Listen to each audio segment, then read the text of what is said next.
Hey everyone, Charles Johnson, lead trainer and technical engineer at Lynxspring, and today we're going to talk about relays, more specifically relays that require integration. Functional Devices was very kind enough to donate two BACnet relays to me. One is BACnet MSTP and one is BACnet over IP. I'm going to go ahead and bring these into one of our Edge 534 devices to show you that integrating these things is actually quite straightforward.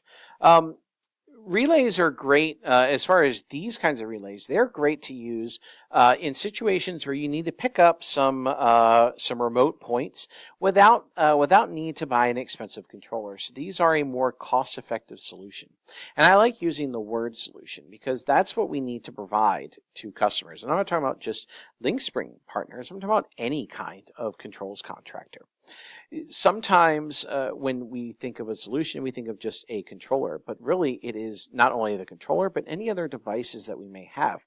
This is not limited to even things such as relays. Like, for example, Thermocon has a bunch of sensors that can be wireless, that can go to a BACnet gateway and brought back to back to a system. You can think of LoRaWAN or MONIT.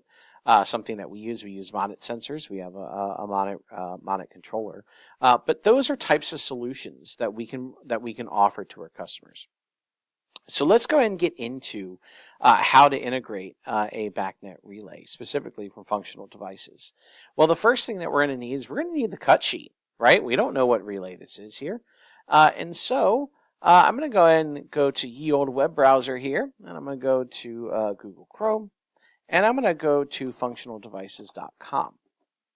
Now, when I go to functionaldevices.com, we see the building automation and lighting control. So know that we actually have quite, Functional Devices is quite a robust company that offers an array of devices for people. So primarily, we're going to stick with the building automation. And remember, RIB actually stands for Relay in a Box. And under the RIB, we have the intelligent field devices. So we have the Modbus, we have the BACnet, and we have Wi-Fi.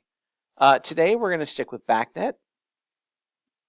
And the relay that I have in particular is this RIB MNWLB-7-BC. So this is actually for a fan safety circuit. Typically, this is actually smoke rated. It's a safety circuit mode, and that's the factory default here. And 7 means that we have 7 binary inputs. So typically, this is going to be used for some kind of alarm conditions. So when they operate and function, binaries inputs 1 through 6 are actually closed, and then then the relay will actually close if any of those close there. But I'm just going to show you how to actually control them through BACnet specifically. But I'm going to need a few things here. So I'm going to go and download the datasheet. And as I download the datasheet, I want to know first, more importantly, I need to understand what the BACnet settings are. So you'll see here the second page gives us the pretty much the wiring diagram that we would want to follow out of the box, again, for your fan safety circuit that you have here. So I've got some low temp alarms, high pressure alarms, smoke alarms, etc. Now, here we can see that we have our 7 inputs here. We can actually choose how we want to set them up. In addition, we can override our relays to override relays on or off, or automatic control. We have our 24-volt power, which can accept both 24 volts AC or DC. And then here we have the BACnet MSTP reference, which is our communication terminal, and our addressing switches. So both the baud rate and the MAC address, or the physical address of the relay. 1 through 7 on the terminal, on the dip switches here, it's actually binary. So 1 is 1, 2 is 2, 3 is 4, 4 is 8, 5 is 16, 6 is 32, and 7 is 64. Then we have the baud rate here, 8, 9, and 10. So if 8's the only one up and 9 and 10 are down, then it is 76.8 and so forth. So how do I know that? Well, if you actually just go ahead and scroll down the data sheet here, you can see that we have here that if they're all down or open, then it's 9600. If 10, it's 19.2. 9 is 38. 9 and 10, which is basically 19.2 plus 38.4. Then we have 1, which is 76, and then 1 and 1, which is 11.5.2.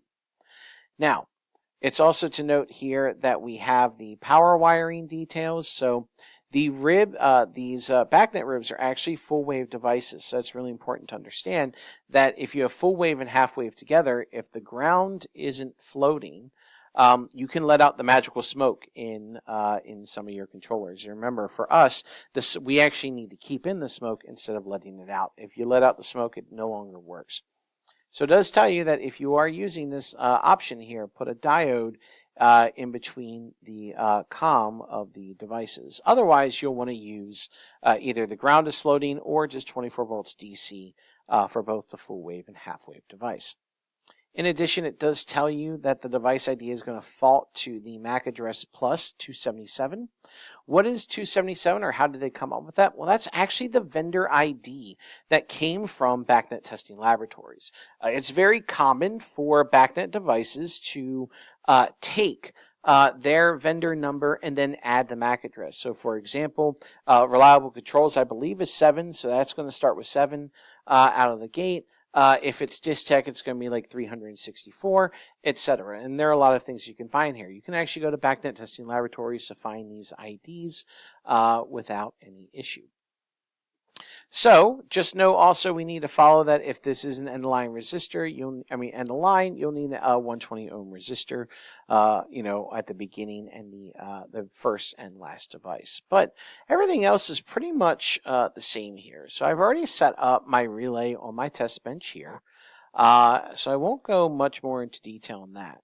But once I've got this all set up, I just need to close this and get into Work Builder or Pro Builder. So now that I'm in Genesis Pro Builder and I'm connected to my 534, I'm going to go to my BACnet network and I'm actually going to go ahead and hit Discover.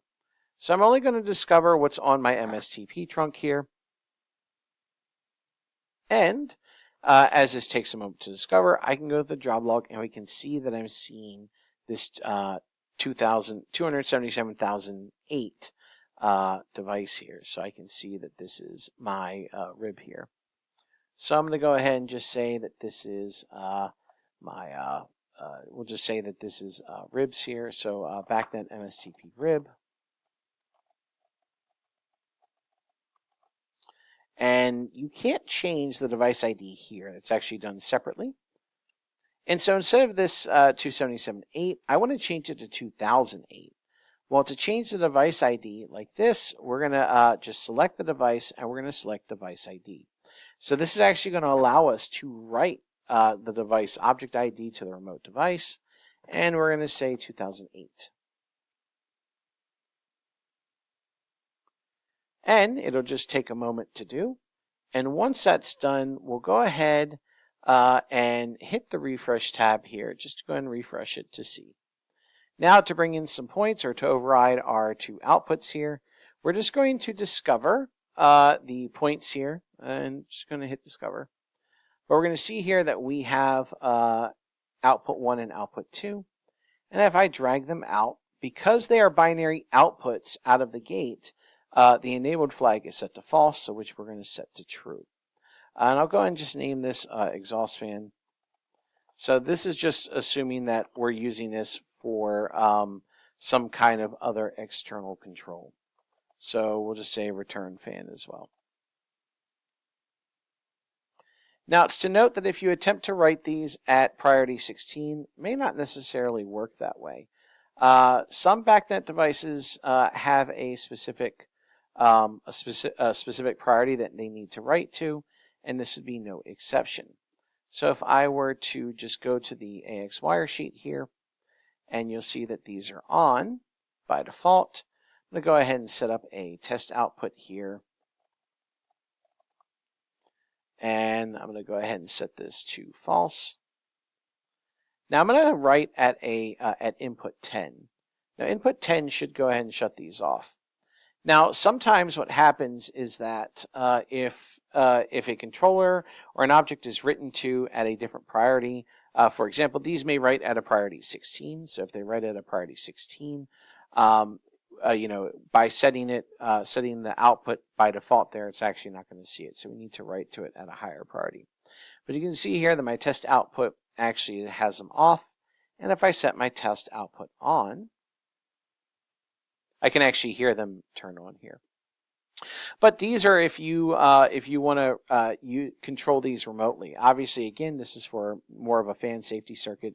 So there is internal programming that would allow these to turn on based upon any of the binary inputs to close. But that's really it. What I have here, and when you're going to play with these relays, it's going to be the same regardless of which BACnet relay it is. So just know that for the MSTP side, you're going to control it in the same way that you would as another BACnet device. And there you go. That's all I have for today. And tune in next time when we're going to go over the IP relay. Have a great one.